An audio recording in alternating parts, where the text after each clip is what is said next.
There's plenty of talk of a looming recession, which is traditionally, but not always, seen as 2 consecutive quarters of economic contraction, i.e., a negative GDP. Now, the National Bureau of Economic Research makes the final call on a recession, but with 1 quarter of negative growth under our belt and Q2 numbers not due for another few weeks, we've got the other signs a recession could be brewing in this week's 5 for Friday. Inflation is obviously on everyone's mind. That's why it's the first we'll talk about here. Consumer prices surged 8.6% in May, the fastest pace in 40 years. And that's just what you're paying at checkout. Producer prices spiked a record 10.8% in May. No wonder they're passing on the cost. At number 4, we have consumer spending, which ticked up just 0.5% in the first quarter of this year. Plain and simple, people are running out of cash for those spending sprees. From the start of the pandemic through 2021, Americans socked away $2.7 trillion in savings, according to Moody's.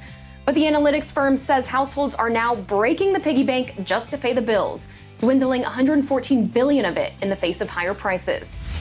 We've been begging for some relief at the pump, but falling oil prices is our number 3 recession indicator. Early this week, crude traded under 100 for the first time in 2 months. But Citigroup says it could fall to 65 a barrel before the end of the year if we do enter a recession.